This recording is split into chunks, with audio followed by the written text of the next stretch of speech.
தமிழ்நாட்டில் எத்தனை நகரங்கள் தூய்மையான காற்று நகரங்களாக, தூய்மையற்ற காற்று நகரங்களாக, அதாவது நான் அட்டைன்மெண்ட் சிட்டிஸ் என்று வரையறுக்கப்பட்டுள்ளது.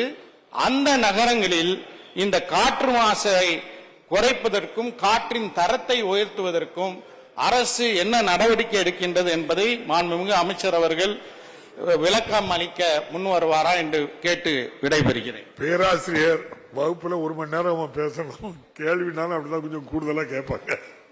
மாண்புமிகு அமைச்சர் அவர்கள். மாண்புமிகு பேரவைத் தலைவர் அவர்களே, இந்தியாவை பொறுத்தவரைக்கும் 131 நகரங்கள் காற்று தரம் எட்டாத நகரங்கள் என்று அறிவிக்கப்பட்டிருக்கிறது. அந்த அடிப்படையில் தமிழ்நாட்டில் 4 நகரங்கள் மட்டும் அறிவிக்கப்பட்டிருக்கிறது. அதில் சென்னை, திருச்சி, மதுரை, தூத்துக்குடி ஆகிய 4 நகரங்கள் மட்டுமே இன்றைக்கு காற்றுத்தரம் எட்டாத நகரங்களாக அறிவிக்கப்பட்டு அதற்காக பல்வேறு நடவடிக்கைகள், எஸ்டிபி போன்ற பல்வேறு நடவடிக்கைகள் தொடர்ந்து மாண்புமிகு தமிழ்நாடு முதலமைச்சர் அவருடைய வழிகாட்டுதலில் இன்றைக்கு செயல்படுத்தப்பட்டிருக்கிறது. சென்னையை பொறுத்த வரைக்கும் வட சென்னை பகுதியில், மணலூர், எண்ணூர் பகுதியில் அங்க இருக்கின்ற காற்று தரத்தை கட்டுப்படுத்துகின்ற வகையில் இன்றைக்கு பாத்தீங்கன்னா 17 தொழிற்சாலைகளின் CSR நிதி மூலமாக 5 கோடி ரூபாய் மதிப்பில் 50 ஹெக்டேர் பரப்பளவில் 25,000 மரக்கன்றுகள் நடவு செய்யப்பட இருக்கிறது என்பதையும் மாண்புமிகு தமிழ்நாடு முதலமைச்சர் அவர்கள் கடந்த ஆண்டு நிதிநிலை அறிக்கையில சென்னைக்கு அருகிலே உள்ள செங்கல்பட்டுல, கடம்பூர்ல பாத்தீங்கன்னா 300 கோடி ரூபாயில தாவரவியல் பூங்கா, திருச்சி, மதுரை ஆகிய 2 இடங்களிலும் ஏற்கனவே திருச்சியில 1 கோடி மரங்கள் நடவு செய்வதற்கான பணிகள் தொடங்கப்பட்டிருக்கிறது. மதுரையிலும் 1 கோடி மரங்கள் நடவு செய்யப்பட்டிருக்கிறோம். அதே மாதிரி தூத்துக்குடியிலும் பல்வேறு நடவடிக்கைகள் மேற்கொள்ளப்பட்டிருக்கிறது. தூத்துக்குடியிலே 200 ஏக்கர் பரப்பளவில் விரைவில் பசுமை பூங்காவும் அமைக்கப்பட இருக்கிறோம் என்பதை மாண்புமிகு பேரவைத் தலைவராக மாண்புமிகு உறுப்பினர்களுக்கு தெரிவித்துக் கொள்கின்றேன். மாண்புமிகு உறுப்பினர் கேள்வி சுருக்கமா அடுத்த கேள்வியை கேளுங்க. மாண்புமிகு பேரவைத் தலைவர் அவர்களே, மக்களுக்காக சாலைகளை அமைக்கின்றோம், பல்வேறு கட்டுமான பணிகளை செய்கின்றோம்.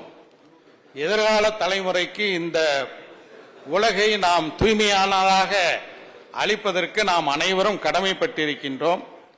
காவேரி படுகை பகுதியில் ONGC போன்ற நிறுவனங்கள் செய்யக்கூடிய ஹைட்ரோ கார்பன், மீத்தேன் இது போன்ற ஆய்வுகளினால் எத்தகைய பாதிப்புகள் ஏற்படுகின்றது என்பதை ஆய்வு செய்வதற்காக நமது திராவிட மாடல் அரசு அமைந்த பிறகு 2021 பேராசிரியர் சுல்தான் இஸ்மாயில் அவர்கள் தலைமையில் ஒரு உயர்நிலை ஆய்வு நிபுணர் குழுவை அமைத்தது.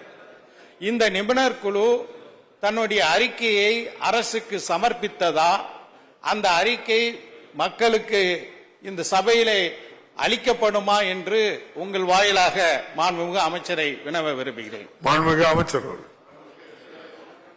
மாண்புமிகு பேரவைத் தலைவர் அவர்களே, மாண்புமிகு தமிழ்நாடு முதலமைச்சர் அவர்கள் ஆட்சி பொறுப்பேற்றதற்கு பிறகு டெல்டா மாவட்டங்களில் பாதுகாக்கப்பட்ட மண்டலமாக இருக்கின்ற அந்த பகுதியை கண்ணை இமை பாதுகாப்பது போல் பாதுகாப்பேன் என்ற உறுதியை தந்தார்.